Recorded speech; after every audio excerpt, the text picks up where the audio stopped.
Okay, thanks for tuning back in, everyone. Today I want to talk about the BEV block from Magpul. It's a muzzle brake, a barrel install tool, flash hider, whatever, for your AR-15. And I just recently got it, and I just installed the Spike 16-inch mid-length gas cold hammer forged barrel in my AR, and I'll show you some pictures of that. But real quick, I wanted to talk about the construction quality of this, and I couldn't be happier. I mean, it's actually a lot more well made than I expected when I purchased it. But real quick, getting into it, these metal splines, of course, they slide onto the barrel extension of your barrel for your AR-15, and then this steel, as you can see right here, actually travels through the block all the way to the bottom.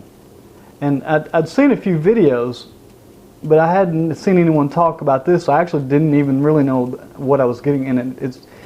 It has a roll pin, looks like right here.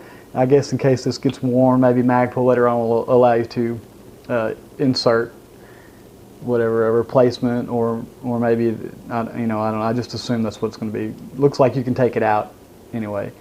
So you can have a mag weld. You can clamp it in the vise this way from the bottom, and then slide a mag weld over it like this. Kind of give you a way to operate your lower, work on it and change whatever you need to change. And then you can vise it in this way, just straight up, and then you slide your upper receiver right down over the top of it and then back, and the barrel extension will attach here. And then you can just insert one of these pins. It comes with 3 pins. And I actually forgot to do that, but it didn't really matter. Slide it right in, and I didn't do a video of the barrel install because YouTube community, every barrel install I have ever seen, everybody seems to be an expert when it comes to barrel installs. I'm just going to say that I did mine correctly based on a ton of research and talking to experienced AR builders that I know. So barrels installed correctly. We'll just kind of leave it at that.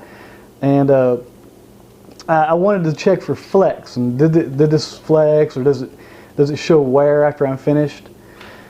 And it doesn't. I mean, I had duct tape, as you can see in my pictures, on the face of the jaws, just so I wouldn't mar the jaws. And I ended up putting quite a bit of torque on it. I think I was actually just right under to where I could perfectly match the hole. I was right under 40 pounds. So, I mean, I know you can go up to 60, but I just didn't need it in my case.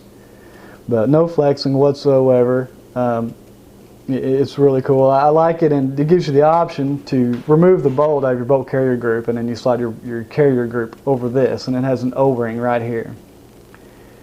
And I just put a little bit of grease on this just to make it, not so damaging for the O-ring, and it attached well. And I didn't have a problem with it. I mean, this was, I believe I get $53 for this.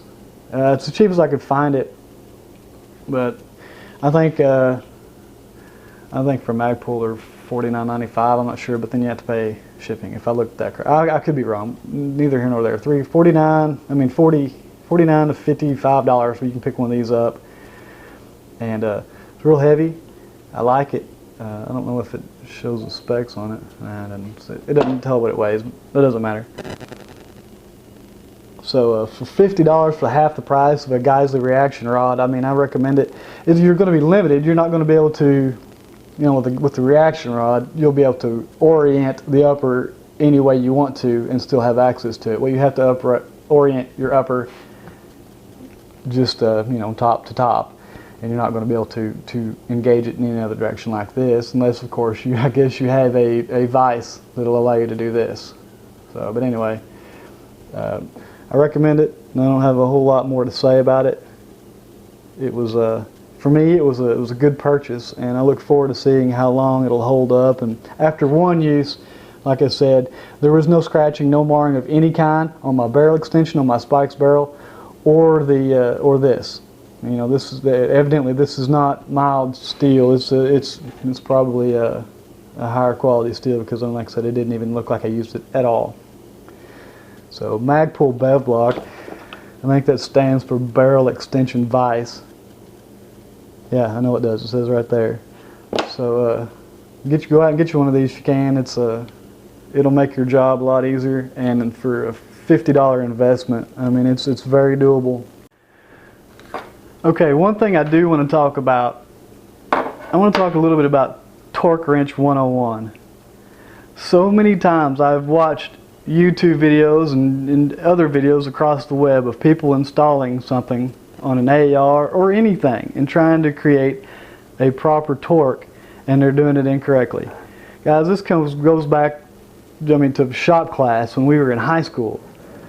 If you want to proper torque something, put your whatever. This is a proprietary barrel nut wrench for my what is it? A Midwest Industries M-Lock series handguard. All right, if you'll notice in my picture, I'm going to bring up my picture right now.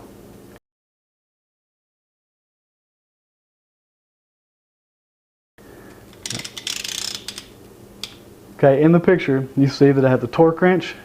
Let me get this in frame. You have the torque wrench, and you have the barrel nut wrench.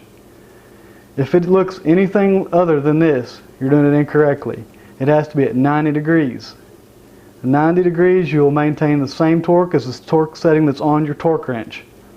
If it looks like this, and you go ahead and you try to put torque on something, you've changed the torque just by doing that. It won't work. It won't be the same. The only way that you can create proper torque is to use 90-degree angle.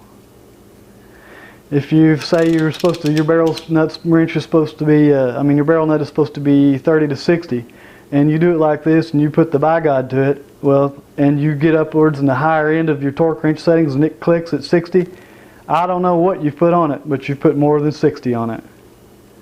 So don't do that. Right there. 90 degrees, torque it, you'll have proper specs in your barrel.